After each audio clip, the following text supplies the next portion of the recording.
All right, Bodie, new mic. Who's the new mic? Dude, listen.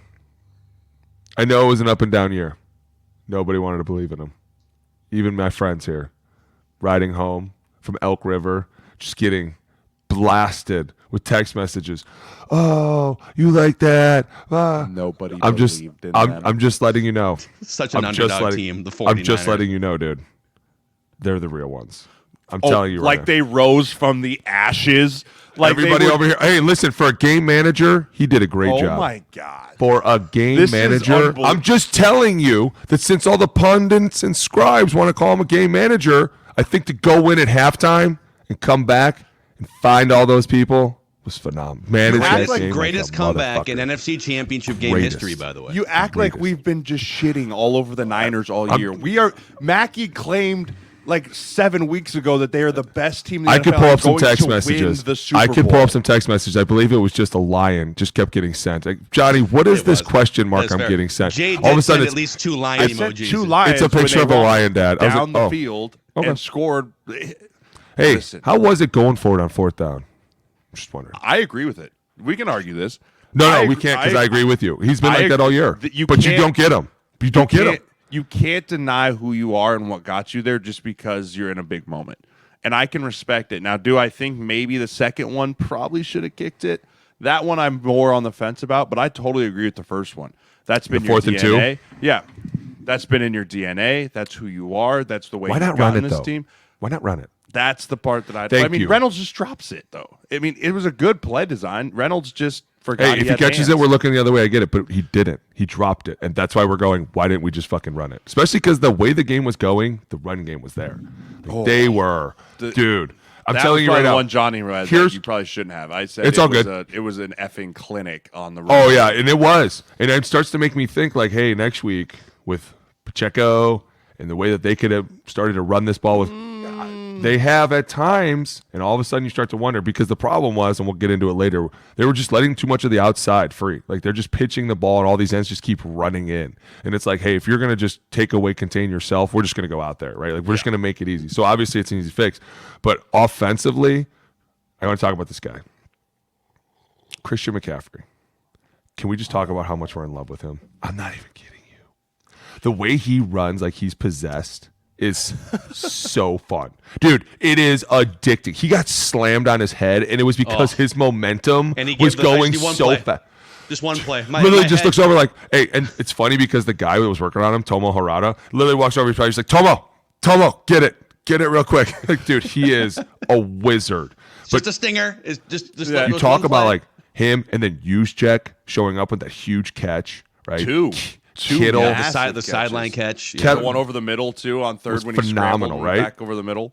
Kittle blocking and the run game, and then showing up in the pass game at the same time. Brandon Ayuk, Deebo Samuel, like you're looking at this team and you're like, dude, this Super Bowl is going to be fucking electric. Like it's going to be one of the greatest to ever do it on one side, and then one of the greatest schemes to come together with the greatest game manager ever. I agree, dude. I am so fucking hyped right now. I cannot wait.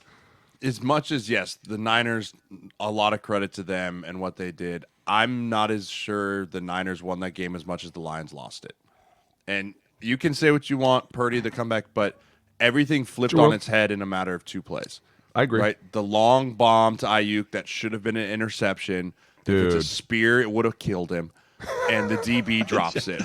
I love when people say that. It's true, dude. If we think of that, it would have been right between his eyes, Mackey. It would have been. I mean, it would have just nailed him to the turf, right? Just dead body. But no, he's got to let it go through his hands, bounce perfectly off his helmet, and then Brandon Ayuk makes one of maybe the greatest catches. dude, he's for real. Like that should go down if they win the Super Bowl. That needs to go down up there with the Tyree, like the helmet catch and all those other crazy ones because they get that because they catch, needed all of it, man. They needed all that. of it, right? They hadn't had a single explosive play up until that point. They go score. Okay, cool. Everything's all right. And then the Jahmyr Gibbs fumble. Everything right then flipped. And that is because he went the wrong way.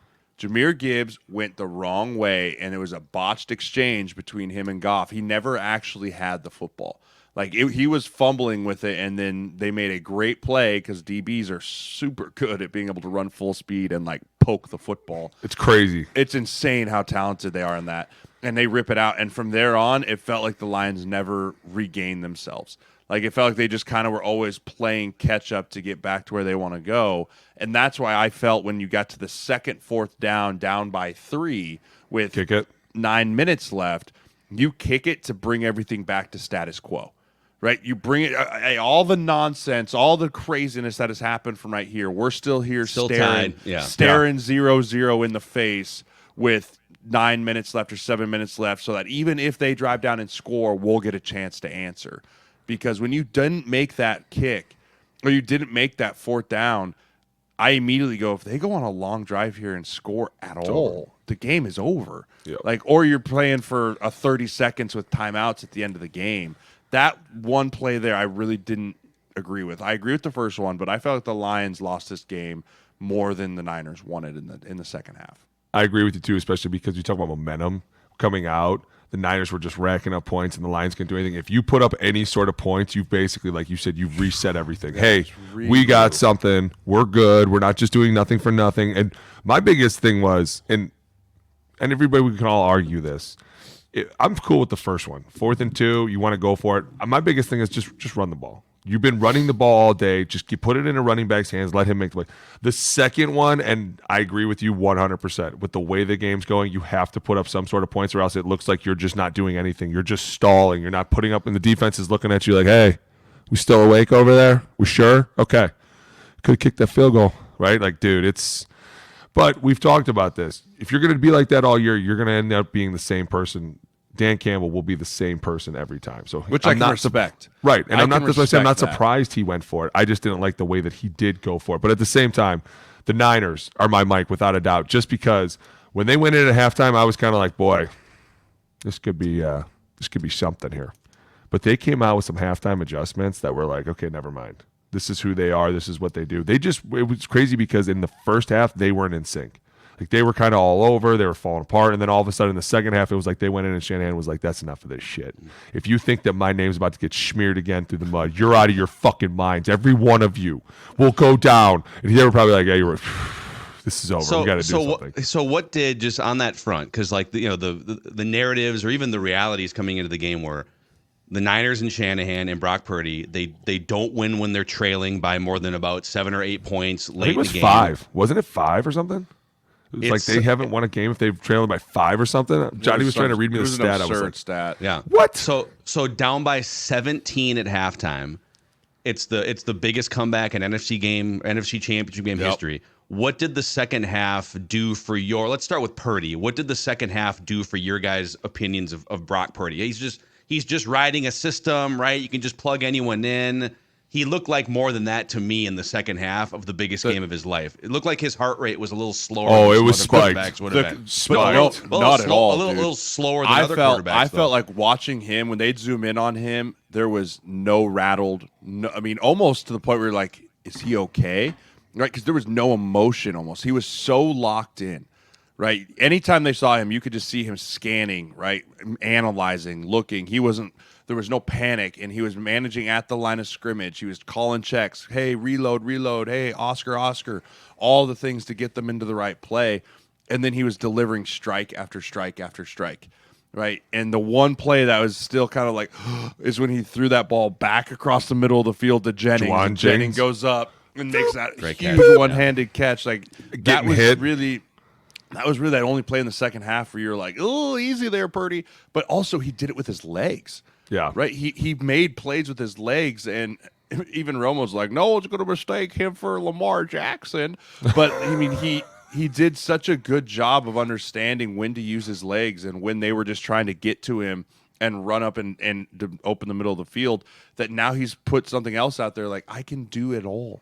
And we talked about it before the show started. Who put out the tweet about him being better than Ryan Clark? Ryan Clark was like, he has now surpassed Dak Prescott, Tua Tagovailoa, and there was one other quarterback on that list, probably Kirk Cousins, like talking about how he has he has passed those guys, and it's true, right? If you want to judge a quarterback's legacy and judge a quarterback's greatness off of his playoff wins and what he does in the big moments, he has now vaulted all those guys, all of them. It's really, to me, it's how much how much can you be a fixer of the things that are wrong, either in the moment or on the team, right? Like think about Joe Burrow a couple years ago, one of the worst offensive lines at the time. They're rebuilding the offensive line. He overcomes it and he gets to the Super Bowl, right? You're fixing something that's wrong. Brock Purdy to this point hasn't really. Yeah, I mean he hasn't really had to because that roster is. That roster's loaded, right? Deep. But when you're down by 17 points at halftime and your season's on the brink, someone needs to fix it. And he wasn't the only one. I mean, the whole team stepped up and Chris McCaffrey, but can you overcome something to get to that next level beyond just a game manager? And he did in the biggest game of his life. And I say that because in that moment when he was running away from that sack where the one where he slipped out and threw it to Juszczyk, like that to me was like, he's starting to move. He's starting to progress. He's starting to be like, okay, listen, I can't sit in this pocket. It's collapsing. I got to do something. Get out of here. And that's where I think people start to look and go, you're not just a game manager anymore. Because a game manager would throw the check down. He would probably try to scramble and throw the ball away. But to get out of a sack, dude, it's just – it's going to be interesting, especially because you talk about this Super Bowl, and Jay said it. It's hard to bet against the GOAT, dude. Like it's hard to be like, well, they have Fred Warner and Dre Greenlaw and Nick Bosa and Chase Young and Eric Armstead. They're going to be good, and you're like, that's exactly what you say. You go, if I care, this guy's going to throw past all of them. Don't worry about that guy. It doesn't matter, dude. It could be the 85 Bears out there, and you'd be like, can you shut down Kelsey and Rashee Rice? If you can do that, you got a chance. Let's just put it that way.